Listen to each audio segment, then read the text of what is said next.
Alright, so did Donald Trump say that over 50% of the Earth's population is dead?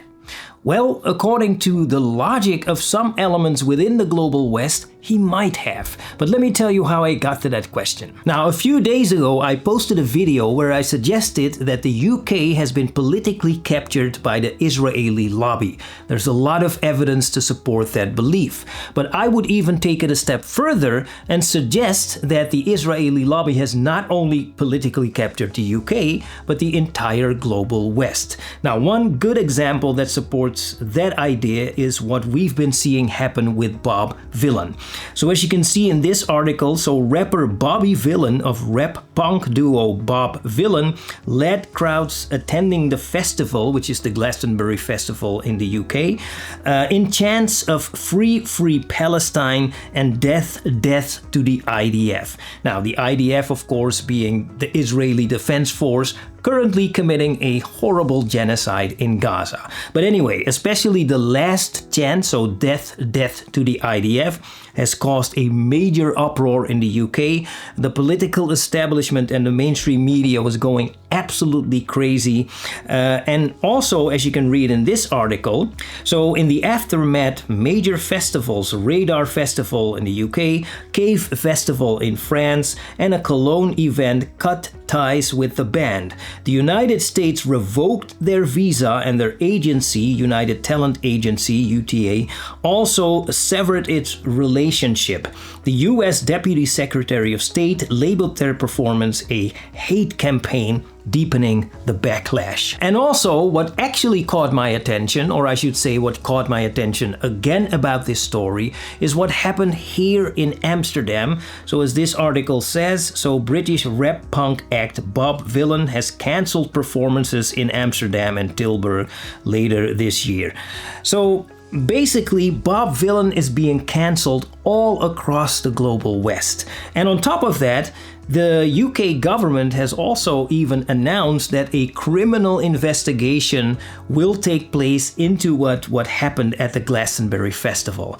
Absolute madness. Now, the funny thing is, well, not actually funny, but let's say the crazy thing is that the main argument for those who are in favor of these criminal investigations and who are in favor of the cancellation of Bob Vylan and who are basically against what Bob Vylan said at the Glastonbury Festival, their main argument seems to be the idea that they're trying to have us believe that when Bob Vylan said death to the IDF, that he actually meant that all individual members, all individual soldiers that are part of the IDF should actually all die.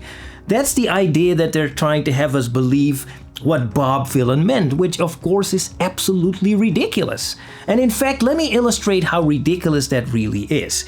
And that brings me to Donald Trump. So let's take a look at this video. Mr. President, in the past you have spoken against BRICS. India is part of BRICS.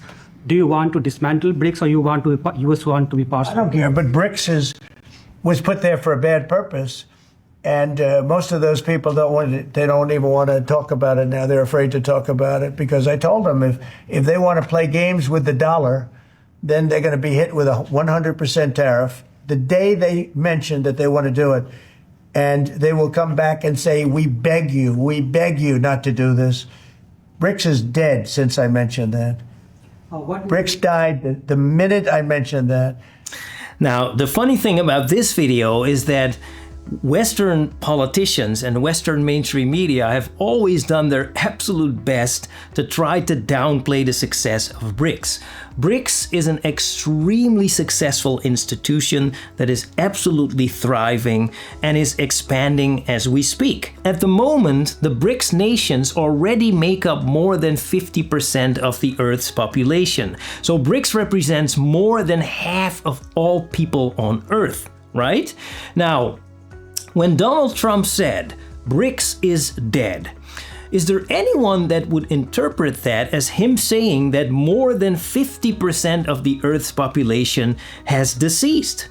Is there anyone that would think that? Now take a look at this article from the New York Post. It says why Europe is dying and how America can escape its stagnant fate. So why Europe is dying? Now, is there anyone that reads this and thinks that the author of this article actually means that all European citizens, hundreds of millions of people, are actually going to be dead soon? Anyone? When Public Enemy sang "Burn Hollywood Burn," did they really mean that all buildings, all cars, all people, all trees in Hollywood should actually be set on fire?